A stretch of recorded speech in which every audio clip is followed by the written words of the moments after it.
Maryland sports fans, there's only one sports book in the great state of Maryland with over 50 years experience booking bets and supporting customers. Betfred Sportsbook at Longshots is now open and is the only sportsbook in Frederick offering cash betting on football, basketball, world soccer, and more. Visit the Betfred Sportsbook at I-270 and MD-85 in Frederick, right next to Longshots off-track betting. Go to BetfredSports.com for more information and your chance to win exclusive merchandise. Must be 21 or older. Play responsibly. For help, call 1-800-GAMBLER. This is Krusty Craig, and you're listening to The Loud Spot with Sebastian.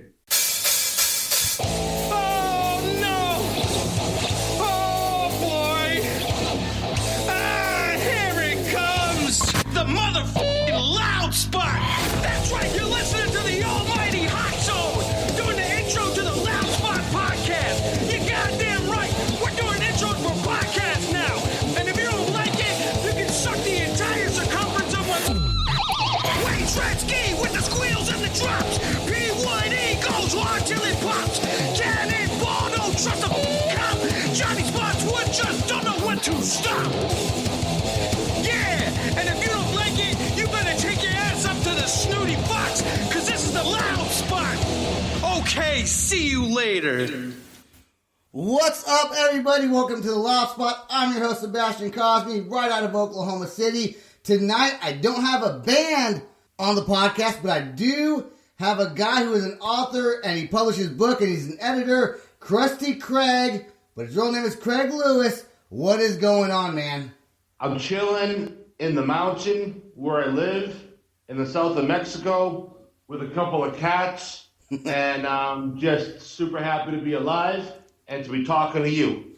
Dude, I'm so excited I'm excited to have you on because you're the first person who's put a book out. The book I got from you is called You're Crazy Volume 1. This is not your first book, but this is the book I kind of want to talk about, and I know you're coming out with the Volume 2. Tell us a little bit about yourself, where your mindset's at, and all about this book that you put out there. All right. Thank you very much for this opportunity to speak about this.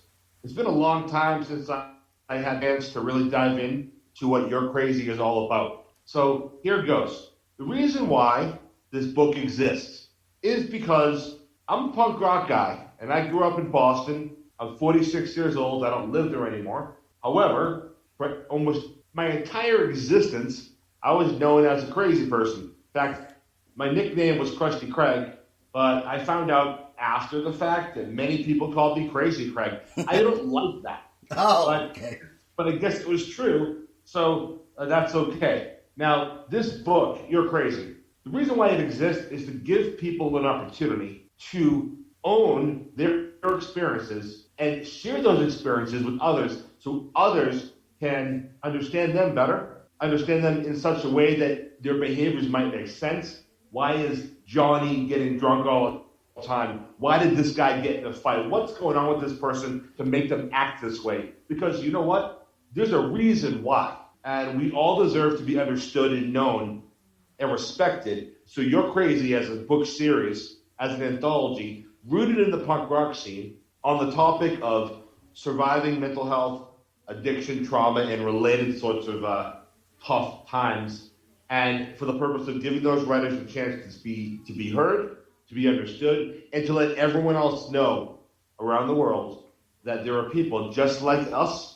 taking steps to make sure they have a safer, a healthier, a happier, and a better life. And that's what, for me, really punk rock's all about. And so I'm glad I can connect the two. When did this book, You're Crazy Volume 1, come out? 2013, I think is the correct date. Okay. What's really neat about this book, and I want our listeners to understand, is what this book is you come in kind of in the intro kind of about, and then you go into the chapters, and every chapter, which I found was very interesting, was another person's story that they wrote to you in regards to their experience in life and in the punk rock scene. And then you label, like the different chapters with the name of it and then the author who wrote the story to you. Was that really interesting for you to go through and read all the different stories that people had to share with you? It's eye-opening to realize that you're not alone. When you're a person who has struggled or suffered or whatever word you want to use, you often feel like you're alone. There are other crazy people out there, but you're really all alone. Yeah. And you find out that you're not. You find out that other people get it. And that other people are actively working on their stuff, that's a collective thing going on that people are doing. That's empowering. I admit that I was a bit overwhelmed at first with the response when people first started sending their stories in. And then I realized I was up to something good. And then we published the book. It was successful. We must be doing something right if people are into it and they want to continue to contribute to future chapters. So it must be necessary, and I'm glad I'm part of it. You know, I think that's true with everything. I think that once you put yourself out there, I think there's an initial kind of, is this going to stick? Do I look dumb doing this? But more often than not, you get a response from an audience that you thought maybe would have not existed, that you would not have known about had you put yourself out there to get these stories. Very similar to me doing a podcast. You know, I didn't know if I was going to be good at this or suck at it, or if other bands are going to want to be a part of it. And, you know, and you get to hear different stories from different people in your story, and as well in the podcast out there, you get all kinds of different people. It takes a lot of courage to do something like that, just to put yourself out there and hope you get a response. Well, thank you. Firstly, you're great at running a podcast, and like, much respect to you. Secondly, I mean, what are you going to do in this day and age? I mean, it's 2020. The world's been in chaos for a long time, and it just all caught up to us. Well, it caught up to most people, and some of us already knew things were crazy. And those are the kind of people who share their story in Your Crazy Volume 1, and they're the kind of people who are sharing their story in the soon-to-be published Your Crazy Volume 2. And so we're in a really good time, a good time period, to not have to really care about embarrassment or shame or humiliation, because everyone's freaking the F out because they're scared about stuff. They're scared about what's going to happen in their lives, how they're going to pay rent, what's going to happen to their family, where can they go, can they be with their loved ones. That's stuff that a lot of people aren't used to dealing with. So I find myself in a pretty good spot to put myself out there as I do, and I have no concern about it, because my truth sets me free, and if I can be part of helping other people's truths set themselves free, well, that means I get to really, in many ways, live forever, because the impact I can have lives on. And I think that's a pretty good legacy to have, even if tomorrow's the end. It ain't, but right now, in this moment, I'm going to do exactly what I'm going to do. Exactly. And, you know, I think it's really neat that you wrote this book. Now, your inspiration comes, I don't think this is very clear to everyone, you are a huge punk rock fanatic, right? I mean, I'm a fanatic. I love that. I love punk rock thick and thin, and I have since I was a kid. Punk rock fanatic. I'm more of kind of like a retired maniac. I'm just trying to collect my pension, but like life's really screwed up because that's how it is sometimes. So I love the punk rock way, and I live in Mexico. It's a very punk rock place. It's like 20 years plus behind, and I don't necessarily mean just like punk rock music, punk rock. I mean, the whole country is a bit different than the United States, and it's raw. It's a raw place, and you have to deal with stuff, and there's no safety net, and you have to find different ways to be happy. You know, you don't always get to satiate yourself like we can back home, you know, by buying stuff, or you have things help, you have housing provided, or whatever stuff you got going on. You don't have that here, so you have to find ways to get by, to be happy, to deal with hardship, to deal with crisis. You can't just have convenience and comfort always be the good, not be able to pay for it. Yeah, That's man. changed. That is really interesting to hear, and it makes total sense. Do you want to go through and listen to? We got 4 bands tonight. We're going to talk about your book, what's upcoming. We're going to talk about a lot of things, but do you want to start playing some music? Maybe give a little bit of insight on what you think about it? Let's play a song. Let's play a song. This song is by the Crow Wings, and they are Minneapolis-based, okay? I talked earlier to Kat and Rusty on a phone call. These guys are awesome. They're up and coming. I guess they're the buzz over in Minneapolis. And they're working with, we got a podcast coming on with them, I think December 16th. Don't quote me on that. That should be the date for the podcast. And there's a lady named Dawn who is like the driving force behind the band. And like I don't know if she's like their manager. I think she's their manager. I would say that, but she's definitely like pushing them. And I think these guys are awesome. I want to get your intake on them after we play them. We're going to talk more about your book tours, upcoming things. I got so many good questions for you. So here we go right now with the Crow Wings. This song is called Samurai Son.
There you go with the Crow Wings, Samurai Son.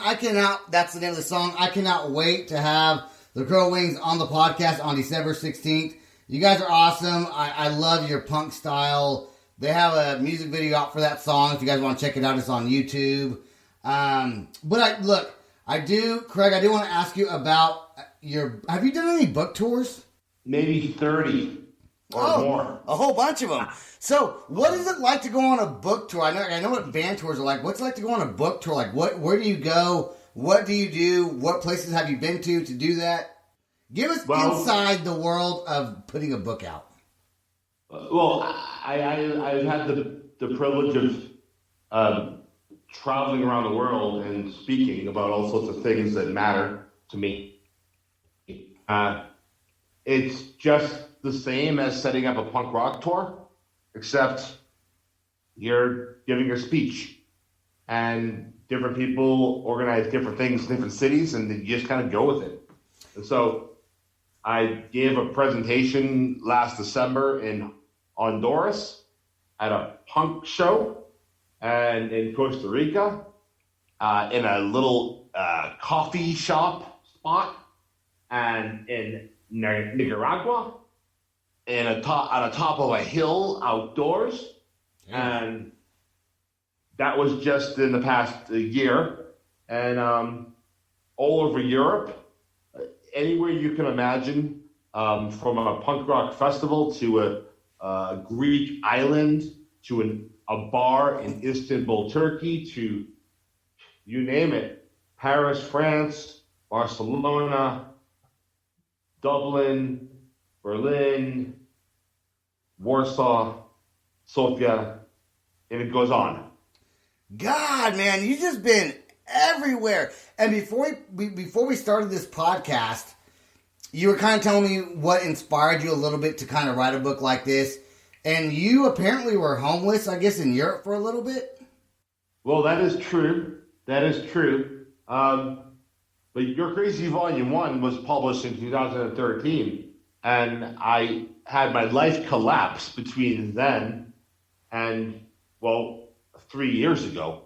And so when life collapsed for me for different reasons, I had nowhere to live and nowhere to make money. So I just lost most of my stuff and bought a one-way ticket and landed in Paris, France, and found my way for a year and a half in different places. I came back and forth a couple times stateside, but yeah, I just had to find a new path, and that's what I did. What an interesting story, dude. I would love to sit down with you for a week, dude. Like a week. Just stay with you in Mexico for a week and just listen to all the stories you have, because that is so fascinating, but also inspiring to people that feel like they're lost. And, I really feel like there can be a lot of punk rockers that are lost sometimes. I think that people are drawn to punk rock because it's kind of anti-this and anti-that. Do what you want. But the struggle is real, brother. You know that as much as anybody else does. Yeah, that's for sure. And I think what I really care about is everybody. And I have a big heart, and I feel like it's fair to say that I'm an empath. I think I can identify with that, and I really feel the pain of others. Do you talk to a lot of like younger teenagers on the tours that you go on? Here's the deal. Like, this is hard. I go on these tours because I'm trying to take care of my own mental health needs. I'm trying to heal my own trauma, and sometimes I don't want to talk to people, and people have to understand that. Don't start a podcast then. If you don't want to, don't start your own podcast if you don't want to talk to people. I was just making a joke. Well, what I mean is that after you speak for an hour, sometimes you just have to be left alone because you talk about really heavy stuff. And the talks I give, they tell a story. And when you get to the midpoint and then toward the ending, it is uplifting. It is intended specifically to help rise people up. And sometimes I want to talk to people and sometimes I don't. It depends on a lot of factors. However, I'm just a guy who got really hurt and decided to do something to try to help himself and help others at the same time. And that's reality. Reality is I struggle all the time, dude. And like you said, you want to spend a week here. That's great. Sometimes I can't stand myself. You know what I'm saying? Yeah, that's everybody. Yeah, so straight to the point. All people struggle. All people go through stuff.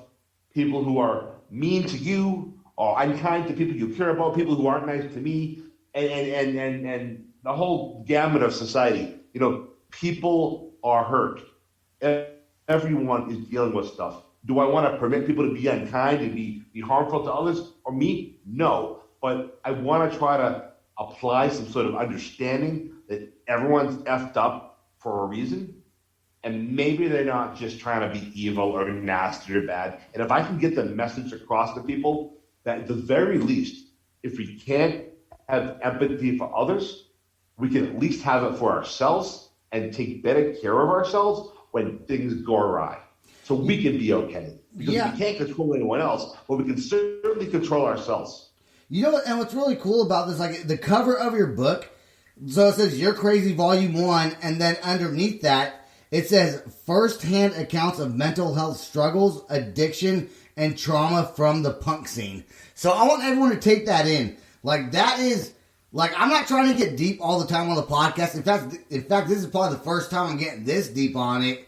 Like, that is so powerful to put that out there. And I think that draws people in to want to know what the book is about. And I'll tell you guys, I've read the first half of the total book and then kind of skimmed through it just because I'm busy. But this is a great book that you have, man. Like, from all the words I read about halfway through, all the different stories that you hear, I highlighted a lot of different things on it. Like, one person says they don't like the word gutter punk, they call it dirty kid, because they refuse to call themselves gutter punks. And you know, it's really interesting, all these different stories that you get from different people. I mean, that has to feel really good to get the feedback that you got and the enlightenment. Kind of like a self, like you're not alone, I guess. Does that make sense?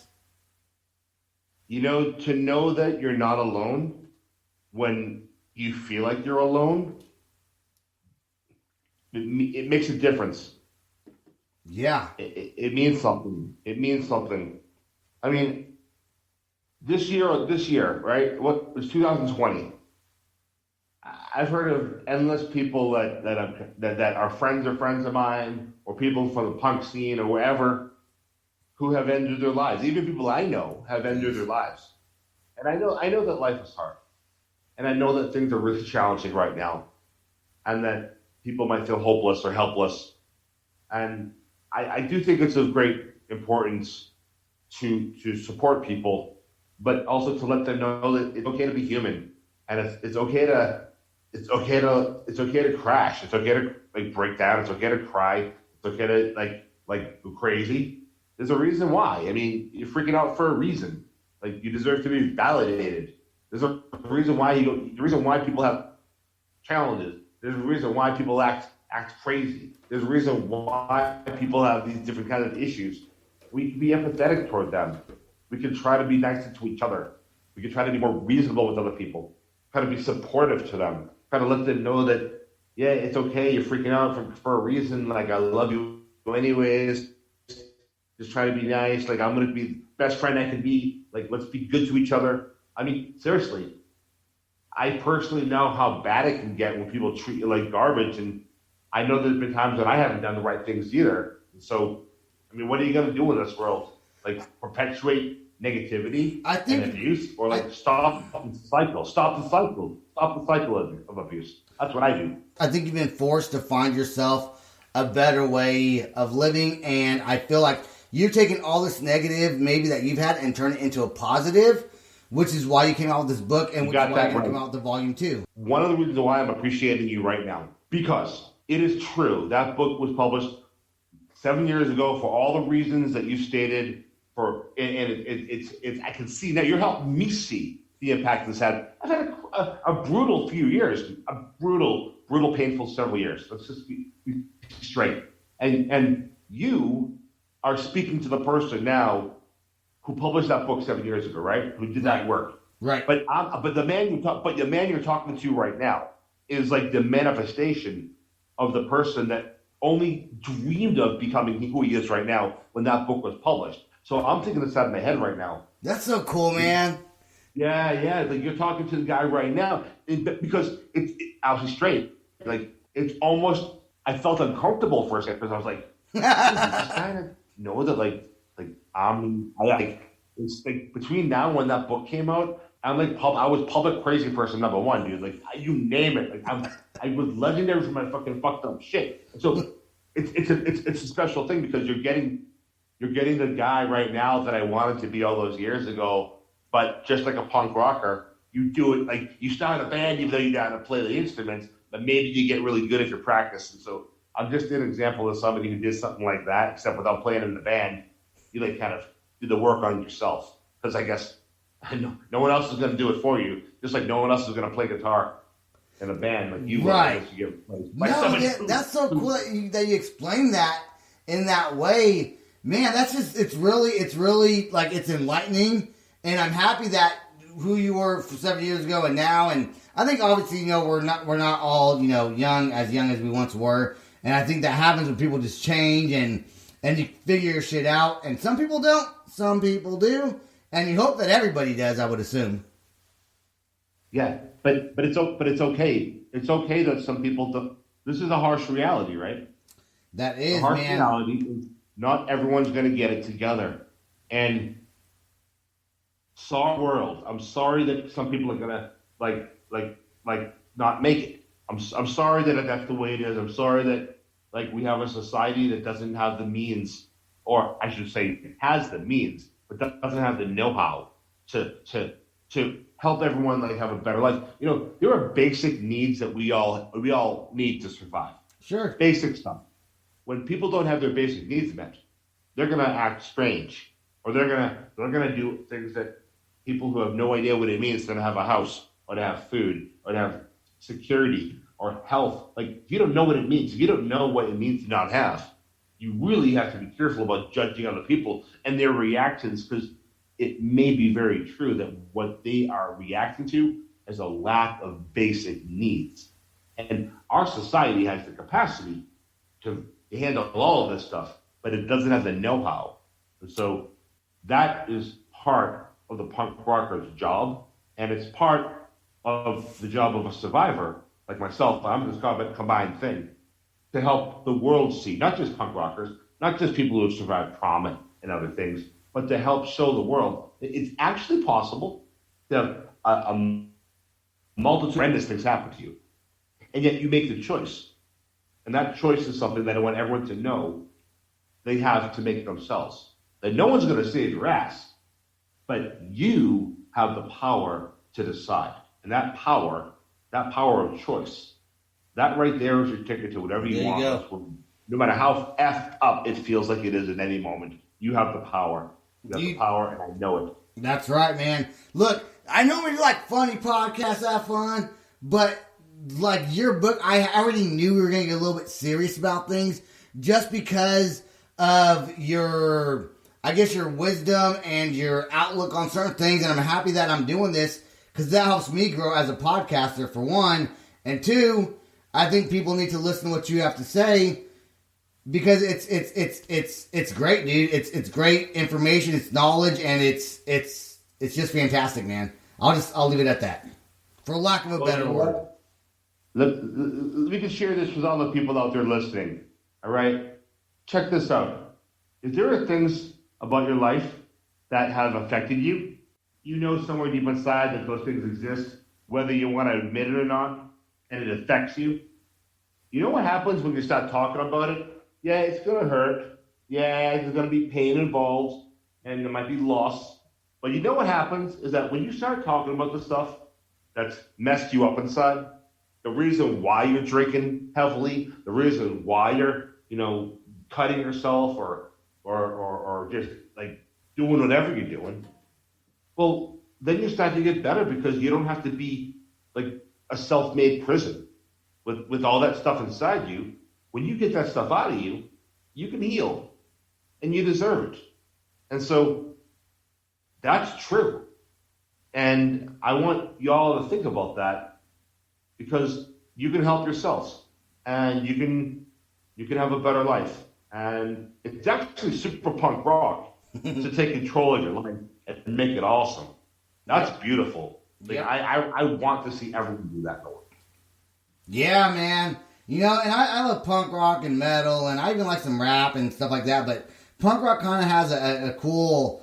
I think the words, the vocalists from punk rock singers are very more. A lot of times they are. They more speak to people. I guess is probably why I'm drawn to punk rock, because it's more raw. It's like the raw lyrics that they have and that they do. And then sometimes it's funny. Sometimes it's funny also. There's some great funny. I love funny punk rock too. But everyone needs humor every now and again, man. Look, there's a great band called Bored with Fire. They have a song called Finger Pistol. A guy named Shane, they're from Idaho. This song is probably one of my newer favorite songs that I've heard. Every week, every day I have a newer favorite song, I guess you could say. I'm psyched that they're from Idaho. That makes me happy. I love this stuff. Bring it on. I'm a punk rock fanatic. Come on. Let's play it right now.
'Cause lives we're dying for.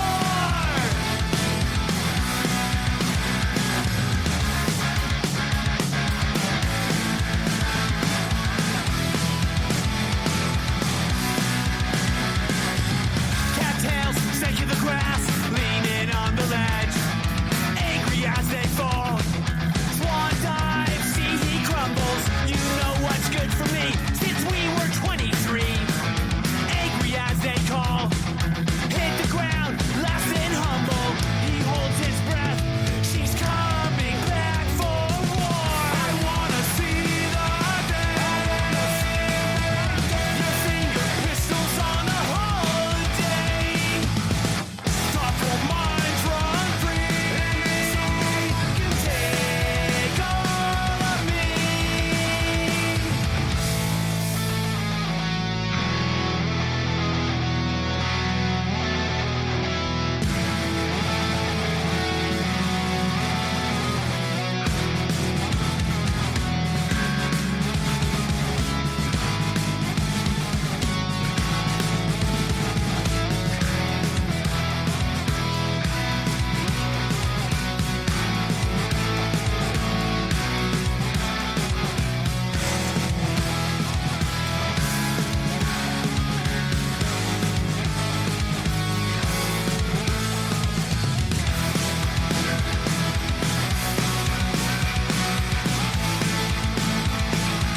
I wanna see the day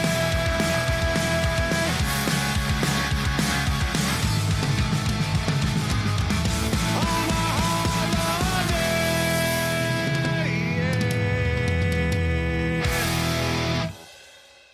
There you go with Bored with Fire, Finger Pistol. I fucking love that song, and I cannot wait to have that band. I'm also working on a podcast interview with those guys. We got a lot of good stuff coming on December and into the new year. But Krusty Craig, Mr. Craig Lewis, I got to ask you a question. Do you have a relationship with the people that helped you put this book together as far as the authors of the stories that are inside your book? Well, in volume 1, different people worked with me on it, and it was 7+ years ago. You know, life happens, and so some of the people I was friendly with before, and I'm still friendly with them now. And some people I no longer speak with for different reasons, or who knows why, or for no reason, maybe time or space or whatever. More, half the people I've not met in person, and or more, and some of them are people I met because of the book, and they became friends of mine to this day. Is Volume 2 going to be a very similar outline to Volume 1 as far as people telling their stories within the book? It's the same exact format with 20 new writers. Yes. So how many? So do you already have Volume 2 ready to rock and roll? First of all, before I even ask that, which I already asked anyways, but I'm going to go back. Between Volume 1 of You're Crazy and Volume 2 of You're Crazy, has there been any other books that you've published between the last 7 years?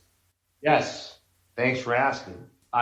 When I went to school to become a mental health worker in the mid-2000s, I had an internship, and part of that internship was that I had to create something to share with people at a rehabilitation program. And so I created a support group, like a support group that I authored the curriculum for, and people liked it. And then after the internship ended and I was out working in the field, I continued to volunteer and work in different places. So for maybe 3 or 4 more years, I just created more and more of this curricula. And then I ended it because I had other things to do. And then in 2013, I published it. It was successful. It came out around the same time as You're Crazy Volume 1. Okay. And it's called Better Days, a Mental Health Recovery Workbook. And now it's in 11 languages. 11 languages? 11? Yeah. Wait, hold on. This You're Crazy one, or the other one came out in 11 languages? The Better Days mental health recovery workbooks in 11 languages. Oh my God! Do you know? Oh, that is like European Spanish. There's some Spanish obviously in Europe also. Asian, like what? That is nuts, dude. Wow, how many? Do you know how many books you sold? Like, do you keep count of that, or? I know. Yeah, I have the answer, and I'm not going to say it here, but I'm just grateful to be able to have a positive impact in the lives of others. Wow. And because of like my punk rock way, I've been able to do this other mental health stuff sort of professionally because I know how to network and make things happen. That's the other thing I do when I'm in Europe, when I'm not doing punk rock presentations at squats and festivals and you name it. In the daytime, often I'll be presenting like a 3-hour or a 4-hour training and workshop for mental health workers in different European cities. And that's in part how the book ended up being translated into so many languages, because I would work in Barcelona, Spain, and then in the Netherlands, and then France, and then of course in Belgium they have both the French and the Dutch part. How many languages do you speak? I mean, I don't know if you can tell, I can't even speak English 100% properly. I didn't really have any substantial education back to when I was a kid. So I'm quite capable of communicating like beautifully. It's my job really. But I like anyone who knows me knows I'm the king of the run-on sentence. So that's just the truth. So you know a little bit of Spanish. Look, I gotta ask you this though. So when the books are published in 11 different languages, did you get the books and do you have a copy of the book in every single language and like at least attempt to kind of read it because you can interpret what you put onto another language, I guess, and kind of maybe understand what you're saying? If you work that hard at learning another language, I guess that'd be a good way to do it. Here's the answer. I've had a really rough few years. And when I moved to Mexico, I moved here with only a backpack. So, like, it's hard to move to another country with nothing other than a backpack and to start a new life because you just have to do it. And so it's been a long process of me trying to get stability. And so you have made a wonderful suggestion to me because I can obtain I can obtain copies of all my books in all the languages. I just don't have them here. So you've actually kind of set off a little bit of a light bulb in me because I need to do that for my own happiness. So I'm going to do that. So thanks for the heads up, brother. I appreciate it. Yeah, man. I think it's really neat. And we kind of talked earlier about picking the stories that you wind up getting published, and you pretty much said you published every one of them, or that was completed. So did you get some incomplete? Did you get some people that messaged or wrote you a story that it wasn't a complete story? So there's no good reason why someone's story wouldn't be included if they submitted it, with the exception of them not fulfilling a certain couple things that they have to do. And so basically, we help everybody get their story edited and proofread, and they have to sign off on it. So if they provide us something, then we just work with them on it, and we have it be edited and made it all nice and pretty, and they have to assist on that. And if they approve it, they sign a document that says they approve it, and then we're good to go. And that's it. And if somebody's talking about doing horrible things to other people, like being racist, being like violent and vicious, just to be like horrible, I'm not going to support, So did you get submissions? Disgusting thing. Did you get submissions in this one, and even in number 2 that's going to come out? Did you get submissions where things that you just didn't agree with? You're like, I'm not going to put that in my book. This is about healing. People need to be able to express themselves freely. It's no way in my place. If someone sent you something that you did not like, did not agree with, their mentality, would you still publish it, or would you take that out? I can't answer that right now because it would be on an individual basis. because it's not, if somebody just feels like their life is hopeless and they just want to do whatever they're going to do and they want to express that, who am I to say no? I mean, I'm not going to support somebody's downfall, but I'm going to support their independence and their I'm going to try to be the best support I can. People have to be people have to save themselves. It wouldn't be right for me to censor somebody. In fact, I welcome people to contribute, because I've had lots of issues with people over the years and fucked up stuff. It's the way it is. But I would never turn someone down if they said, I want to contribute my story to this book, but I have this issue. We had this problem. So I don't give a fuck. Contribute your story. This isn't about us. This is about something bigger than that bullshit. This is about you doing what you got to do to take care of your needs and helping other people feel like there's people like you out there. I don't give a flying, you know what, and who you are. If you want to do something good, express yourselves, try to make right in the world, or try to make right in your life, whatever it is. Unless this is some sort of like flagrant issue, I accept. What's your favorite country you've ever did a book tour at, or like a book signing? Where would you say your favorite country you've ever been to do a book tour? Like where would that be? Like the exciting moments of it. Where would you say that is?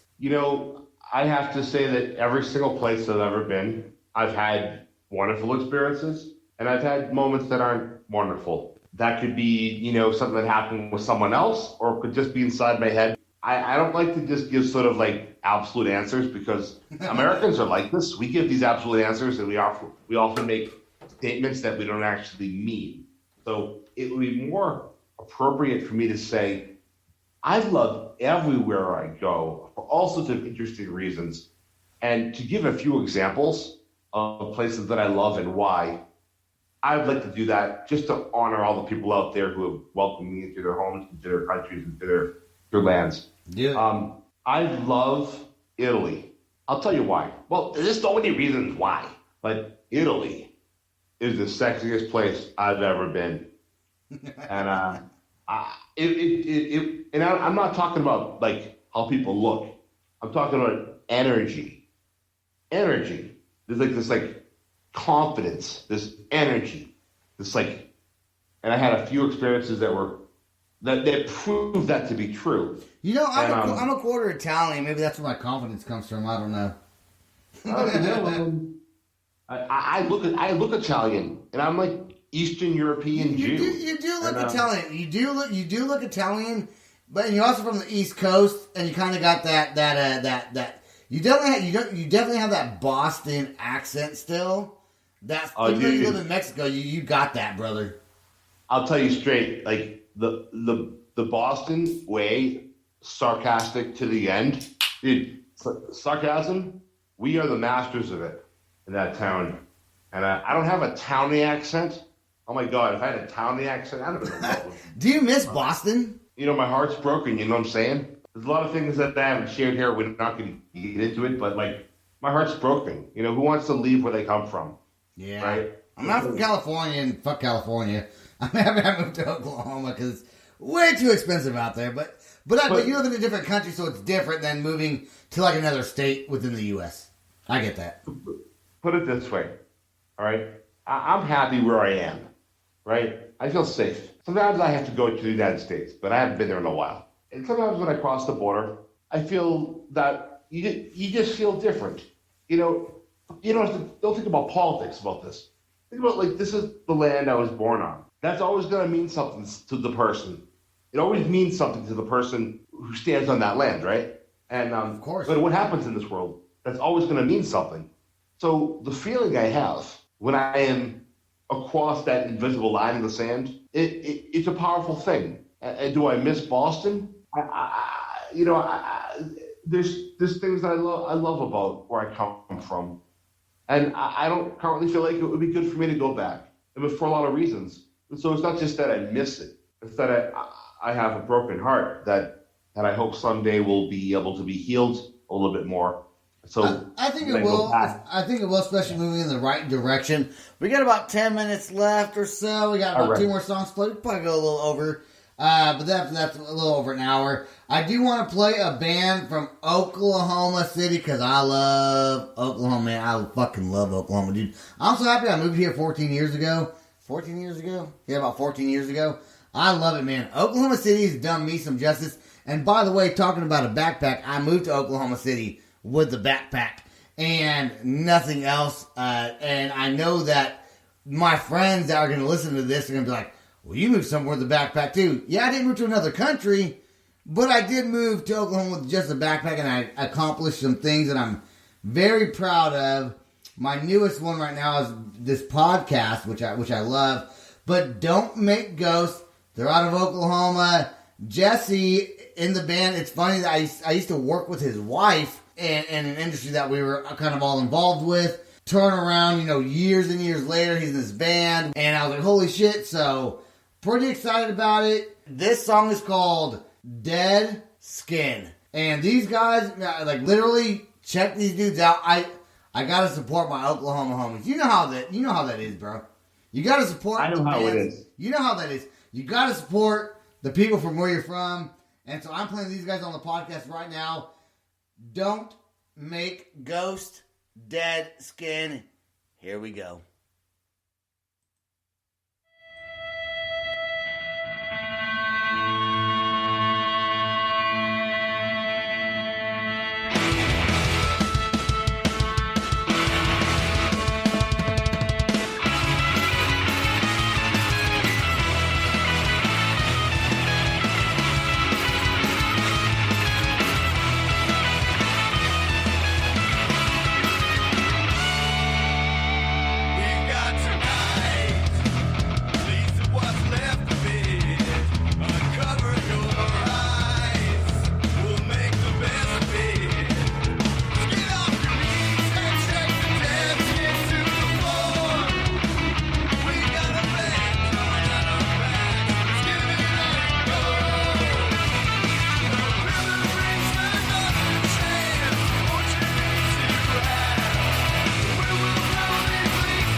There you go. Shout out to my Oklahoma City homies right there. Don't Make Ghosts. Make sure you guys check them out. These guys are awesome. We're also working on them on the podcast. Like sometime in December is what we're thinking. More than likely going to happen because I already promised them December spot. And we're going to do it. I fucking love their band, man. They're awesome. All right, Craig, you have 2 new books coming out. Is it December or after the first of the year? I'm saying December. And the first or second week in December, I believe I'll be publishing You're Crazy Volume 2 and the Craig Lewis Guide to Surviving the Impossible. I need a signed copy of one of those books. I'll buy it, but you got to sign it. We'll work it out. We'll find a way. We'll find a way to do it. I got you, man. I have a few different friends that are authors of different, like not in this kind of environment, but different ones. That, in fact, one guy met at a casino, and he had like 300 books in the trunk of his car. And I love signing books, so let's figure it out. I definitely want one. And those 2 new books, one is the Crazy Volume 2, and what's the other one called? The Craig Lewis Guide to Surviving the Impossible. What's that book going to be about? It's similar to the Better Days workbook that's now in all 11 languages, except it's about what I went through in the past 5 years, and that it has 4 poems, and it has approximately 15 passages and worksheets that are intended to help the person reading the book work through whatever serious, tough, debilitating stuff that's going on inside them so they can have a better life. And the entire thing, I recognize more now than ever, is also in many ways a pseudo-memoir, because between the poems, the passages, and the worksheets, I integrated my story within, embedded, and on top of, and through the entire book. Why did you move to Mexico? Out of all places you could have moved to or lived or toured or been in, why choose Mexico? Well, firstly, living in the United States was not going to work out for me any longer. And I knew that. And secondly, I could live in Europe and I could live with like a partner, if you will, but that would be not what I would need to be doing with my life right now. And it would have restricted me because of legalities and finances and all sorts of things that you just can't be an American person with an American passport and live in Europe without certain kind of papers. You can do it, but you have to move around a lot, and I didn't need to do that. But living in Mexico, you can obtain a visa very easily, and economically, you can make it work, or I can. And so I live in a wonderful apartment in a wonderful place, and I pay maybe a fifth of what I would pay for something similar in Boston. Jeez, yeah, no, I saw it on the Zoom call, and it actually looks like a decent apartment that you live in. It doesn't look bad. It looks cool. Do you live around a bunch of other Americans, or are they all, from Mexico? Well, I mean, most people. Sorry. What was the question? I said, do you live around a bunch of Americans, like, in your area, or are they pretty much just all, like, citizens of Mexico that are your neighbors? Well, I usually avoid white people and people speaking English. That's number one. But now I have some friends that are from the United States, and So you're pretty fluent in Spanish, then, I would assume. My Spanish, I learned Spanish in the taqueria. I learned Spanish on the street. I don't have the kind of money to just like live in luxury. I don't have privilege like a lot of white people do. And in fact, there are even Mexican people with a lot more privilege and money than I have. So I just kind of live with the people. I try to be a good community member. I say hi to all the old ladies and all the old men. Sometimes you see someone drop something, you help them pick it up. Doesn't matter where you are. It just matters that you're there. And so I'm accepted. I'm welcomed. I feel safe. I love the people here. Language is not so important. What matters is what's in your heart, how you make people feel, your kindness. I think that's a good attitude to have, and that's why you're so. I would say you're adventurous and risk-taking moving around. Most people probably couldn't do that. Or write a book, or start a podcast, or just like feel free to put yourself out there and be very vulnerable to negative and positive experiences that you are going to experience. You know, people are so scared of the unknown, where I embrace the unknown because that's just my personality. I'm one of those, like, I'm not scared. I'll do whatever I want, man. Someone doesn't like it, I don't know what to tell them. You know what? You know, you have to do what makes you happy in this world, and yeah, we're all gonna die, so you might as well do what's gonna fucking make you happy, dude. Try it. If you don't fucking like it, it doesn't fucking work out. Try something fucking else, dude. That's all, you know. And people don't realize that, and they're so scared of, oh, what are people gonna think of me if I do this, or what are they gonna think of me if I do that? Who gives a fuck what they think of you? Do it. Go. I'll tell you that I have a sordid history of doing crazy shit and having to be public. Like there's a page in my new book, The Craig Lewis Guide to Surviving the Impossible, titled, oh my God, How to Manage Public Meltdowns. So you can appreciate if I'm the author, right? Right. And I wrote this about my life experience to kind of help others.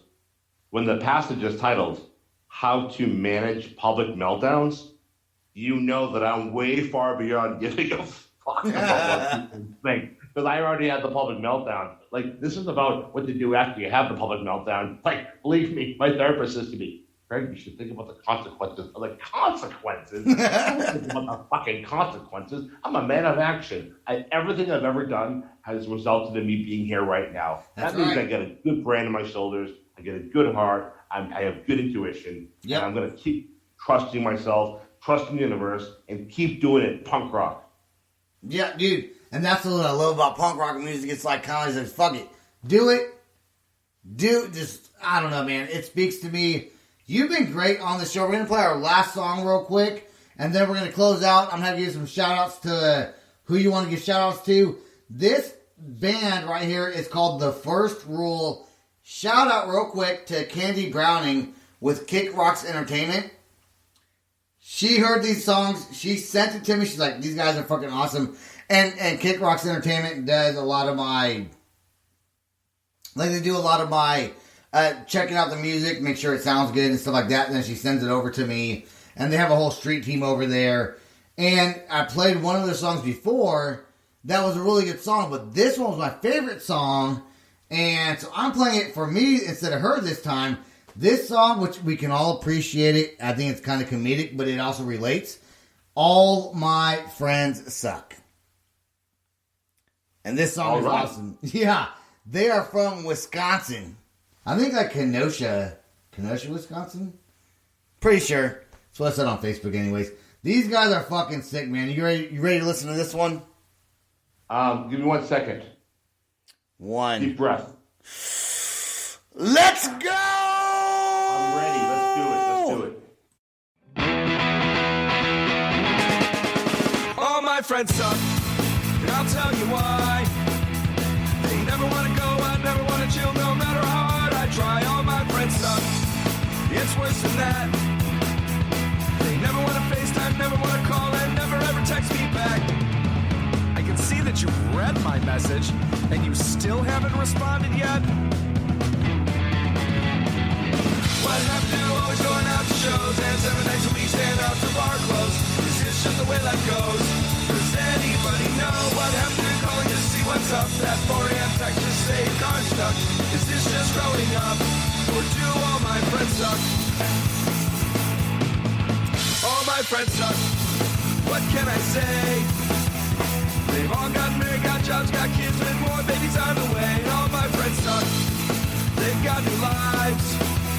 They can't commit to anything without first checking with their wives. It's great to see you again. I think the last time was your kid's birthday last year. What happened to always going out to shows and 7 nights a week staying out till bar close? Is this just the way life goes? Does anybody know what happened to calling to see what's up? That 4 a.m. text just to say your car's stuck. Is this just growing up, or do all my friends suck?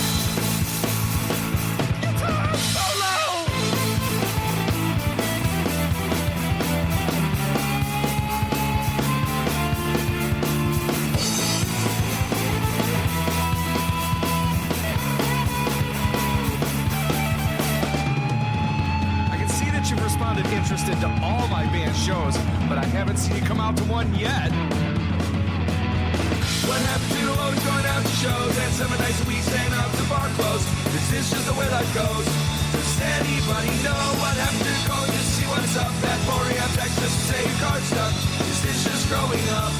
Or do all my friends suck? All my friends suck. All my friends suck. All your friends suck. All my friends suck. All our friends suck. All my friends suck. All my friends suck. All my friends suck. All his friends suck. All my friends suck. All her friends suck. All my friends suck. All their friends suck. All my friends suck. All my friends suck. All my friends suck. All my friends suck. All my friends suck. All your friends suck. All my friends suck. All our friends suck. All my friends suck. All my friends suck. All my friends suck. All his friends suck. All my friends suck. All her friends suck. All my friends suck. My bandmates suck. All my friends suck. All my friends suck, and so do I.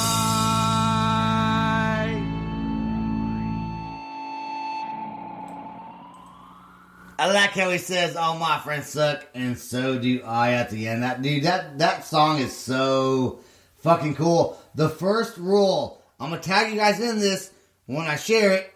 More than likely, I'll tag you in it and you'll see it. I want you guys to get a hold of me. Let's do a band interview. That'd be so fucking cool and awesome.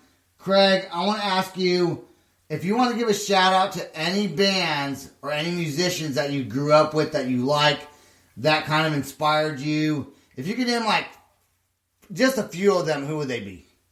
I'd just like to take this opportunity to say thank you, first of all, to you and your wonderful podcast for including me. And I would like to give a shout to the legendary Keith Bennett from the band Wrecking Crew. And Keith is someone who's been around the Boston hardcore punk metal scene a lot longer than I have, and he's walked a similar path. And I am just so freaking happy that here we are, 30 plus years later, having become a couple of stand-up dudes, making their lives good, making the world a better place, and doing their best to contribute to making our communities better. So Keith Bennett, I know you're out there, and I love you, I respect you, and I'm so proud to call you my friend. That is so cool to have to be able to do that. How could let's say somebody wants to buy your book, even though Volume 1 came out in 2013, Volume 2 coming out, you have other books. How can they find you? Social media, websites? What do you have to offer? Here we go. So check it out. My new website's going to be done in a couple weeks. So you're just going to have to wait, and then you're going to update it for them when it's ready. I will.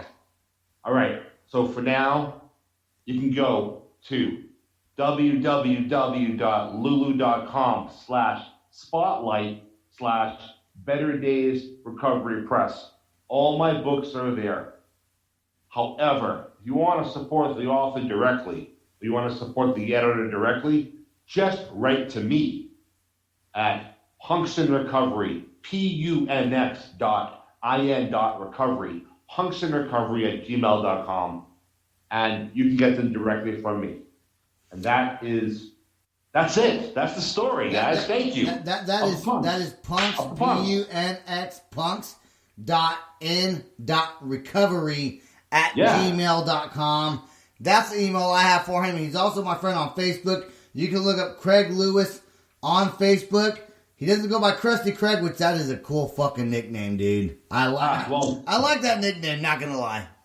I like it now. Oh, just check it out. I am taking a break from Facebook because it makes me crazy. but I'm going to give you the link to my author page, and so you can spread that around. That's an easy way to connect. I will share it. I think your message is important. I thank you so much for being on the podcast tonight. This has been a different, more of a serious episode, but very intriguing and fun for me to do this, and a different dynamic that I'm used to, which helps me grow. Brother, I'm happy to call you a friend, and thank you so much for sharing your story, your books, and continue touring, continue writing. I think you got something really big going on here. I think people will continue to listen to you, and that's awesome, man. That's really awesome that you can share that with the world that we live in today. Major respects. The Loud Spot podcast kicks ass. Thank you. Sebastian, you kick ass. Oklahoma City, what's up? I love you. And to all the people in the United States and around the world, stay strong, stay loving, and stay punk. There you go. Craig, I don't want you to go anywhere. I'm going to end this podcast. I want to thank every single one who sends me the music, lets us play their songs in this podcast, lets us promote them and their music. So, thank you to everybody. This is the Loud Spot with Sebastian. We fucking love it. We love the music. We love everything. Peace out. Good night. Good luck. And we'll talk to you soon. Bye.